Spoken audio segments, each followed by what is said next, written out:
दोस्तों, आप सभी का कन्याल हिंदी कहानी में स्वागत है। आइए कहानी शुरू करते हैं। राजस्थान की रेतीली जमीन पर राजगढ़ राज्य अपनी भव्यता के लिए प्रसिद्ध था। ऊंचे महल, स्वर्णिम दीवारें और शाही वैभव इसे अद्वितीय बनाते थे। लेकिन इस महल में एक रहस्य छुपा था, राजकुमारी अद्विका की अधूरी प्रेम कहानी। कहते हैं कि जब भी पूर्णिमा की रात आती, महल के सबसे ऊंचे बुर्ज से किसी स्त्री की दर्द भरी सिसकियां सुनाई देती। क्या यह सिर्फ एक भ्रम था या फिर एक सच्ची दास्तान जिसे इतिहास ने छुपा दिया था?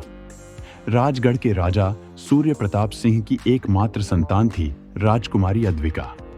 वह जितनी सुंदर थी उतनी ही साहसी भी।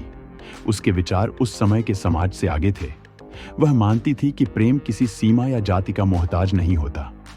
महल में उसकी रक्षा के लिए सबसे बहादुर सेनापति को नियुक्त किया गया, वीरभान। वह तेजस्वी, निडर और युद्ध कला में निपुण था। पहली ही मुलाकात में राजकुमारी और सेनापति की आंखें टकराईं और कुछ ऐसा हुआ जो किसी ने नहीं सोचा था। दोनों एक दूसरे के लिए दिल हार बैठे। अद्विका और वीरभान छिपकर मिलने लगे। महल के गुप्त रास्तों में, बागों में और झील किनारे उनका प्रेम खिलने लगा। लेकिन वे जानते थे कि यह रिश्ता कभी स्वीकार नहीं किया जाएगा। परंतु प्रेम की सबसे बड़ी परीक्षा तब होती है जब वह दुनिया के सामने आता है। महल के एक वफादार सेवक ने राजा को इस गुप्त प्रेम के बारे में बता दिया। राजा सूर्य प्रताप सिंह आग बबूला हो उठे। एक साधारण सेनापति मेरी बेटी से प्रेम करने की हिम्मत कैसे कर सकता है? वीरभान को तुरंत बंदी बना लिया गया और उसे मौत की सजा सुनाई गई। राजकुमारी अद्विका अपने पिता के चरणों में गिर पड़ी। पिताजी, प्रेम अपराध नहीं है, कृपया वीरभान को क्षमा कर दीजिए। लेकिन राजा अडिग थे। वीरभान को राज्यद्रोही घोषित कर दिया गया। क्रोधित होकर अद्विका ने कहा, आपने मेरे प्रेम को छीन लिया, लेकिन मैं अपनी आत्मा से इसे कभी अलग नहीं करूंगी।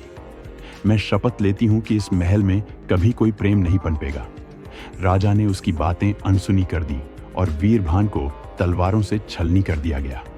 उस रात अद्विका ने अपना आखिरी प्रण लिया।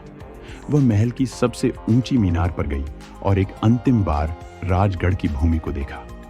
उसकी आंखों में आंसू थे, लेकिन दिल में केवल वीरभान की याद। यदि प्रेम का अंत ऐसा ही होता है तो मैं इस संसार में नहीं रहना चाहती, कहकर उसने मीनार से छलांग लगा दी और हमेशा के लिए इस संसार से विदा हो गई। राजकुमारी अद्विका की मौत के बाद राजगढ़ महल पर अजीब घटनाएं घटने लगी। हर पूर्णिमा की रात महल की मीनार पर किसी स्त्री की परछाई दिखती। राजा सूर्य प्रताप के बाद कोई भी राजा लंबे समय तक शासन नहीं कर सका।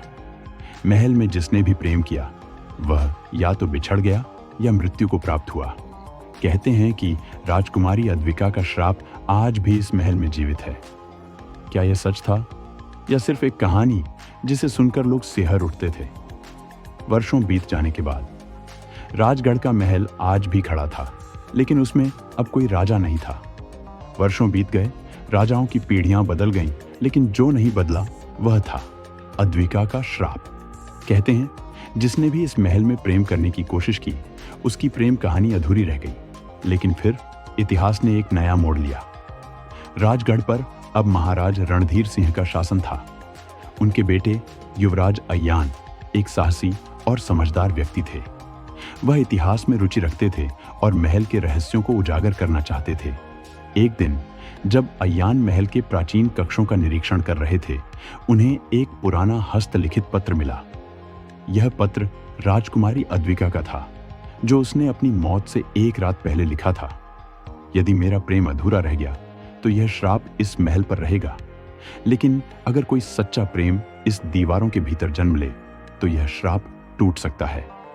ठीक उसी समय पड़ोसी राज्य मलवा से राजकुमारी सायरा का आगमन हुआ। वह सुंदर, बुद्धिमान और रहस्यमयी थी। जब अय्यान और सायरा पहली बार मिले तो उनके दिलों में अजीब सी हलचल हुई, जैसे वे पहले भी मिल चुके हों। अय्यान ने सायरा को महल के रहस्यों के बारे में बताया और दोनों ने साथ मिलकर राजकुमारी अद्विका की कहानी को और गहराई से जानने का फैसला किया। सायरा को अद्विका की कहानी ने झकझोर दिया। उसने कहा, यदि प्रेम से यह श्राप टूटा जा सकता है तो हमें इसे साबित करना होगा। अय्यान और सायरा ने महल के अंदर अद्विका की आत्मा से संवाद करने की कोशिश की। उन्होंने उसी मीनार पर दीप जलाया जहां से अद्विका ने छलांग लगाई थी। रात के तीसरे पहर तेज हवाएं चलने लगीं। महल की दीवारों से सिसकियों की आवाजें आने लगीं। तभी अचानक अद्विका की परछाई दिखाई दी। तुम कौन हो?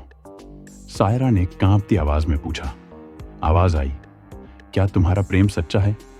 अयान ने दृढ़ता से जवाब दिया, हाँ, और हम तुम्हारी आत्मा को मुक्ति देना चाहते हैं। तभी अद्विका की परछाई कांप उठी। एक पल के लिए महल की दीवारें हिल गईं और फिर सब शांत हो गया। अगली सुबह महल पहले से ज्यादा चमकदार लग रहा था। लोगों का कहना था कि अद्विका की आत्मा अब मुक्त हो गई थी। अयान और सायरा का प्रेम और भी गहरा हो गया। कुछ महीनों बाद उन्होंने विवाह कर लिया। कहते हैं उस दिन महल के बुर्ज पर एक सफेद कबूतर आकर बैठा था, मानो अद्विका ने उन्हें अपना आशीर्वाद दिया हो। महल का श्राप टूट चुका था। वर्षों बाद राजगढ़ में प्रेम की जीत हुई थी। दोस्तों, ये कहानी आपको कैसी लगी? कमेंट करके जरूर बताना। साथ ही वीडियो को लाइक और शेयर करके चैनल को सब्सक्राइब कर दीजिए। बहुत बहुत धन्यवाद।